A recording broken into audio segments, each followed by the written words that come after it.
ہوا نہنو نہنو ہوا نہنو نہیں نہیں نہنو نہیں، یہ اس طرح بکواس پھر ہے، وہ وہ کوئی حدیث ہے ہی نہیں ہے، وہ خمینی نے اپنی کتاب میں لکھا ہے کہ ہم اللہ بن جاتے ہیں، اللہ بن جاتے ہیں، اس میں کوئی سند ہے کچھ بھی نہیں ہے، وہ بالکل کفر محض ہے،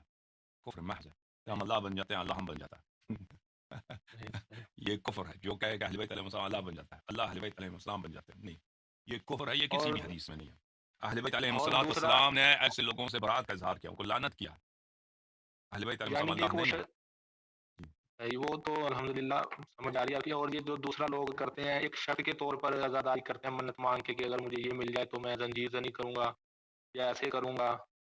تو یہ کیا شرط کے طور پہ آزاداری کرنی چاہیے یا عقیدت سے کرنی چاہیے، اس میں کیا ہے؟ یعنی آپ اگر کوئی شخص ایسا شرط رکھتا ہے نا، میں آپ کو ایک حکم بتاتا ہوں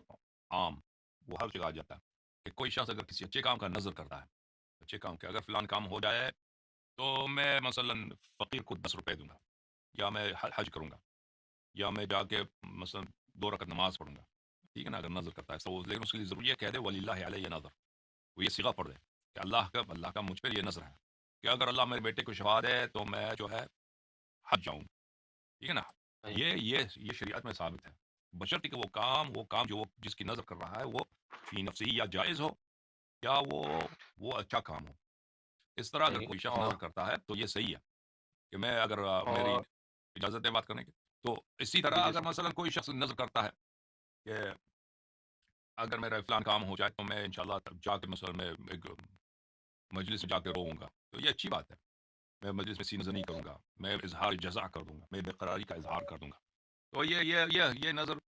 یہ اس طرح کا نظر آپ کر سکتے ہیں، ٹھیک ہے نا، اس طرح۔ صحیح صحیح۔ ہم۔ اور کچھ سال پہلے نا میرا اسی طرح میرا شیعہ دوست تھا، تو اس کے ساتھ میں نا قربانی میں حصہ ڈالنے لگا، تو ابو نے ان کے دیوبندی دوست تھے انہیں بتا دیا، تو اس سے میری پھر کافی بحث ہوئی تھی، تو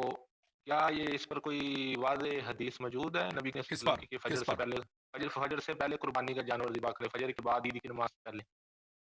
قربانی کا وقت کب ہوتا ہے؟ ہاں، عید کے دن قربانی کب ذبح کرنی چاہیے؟ جی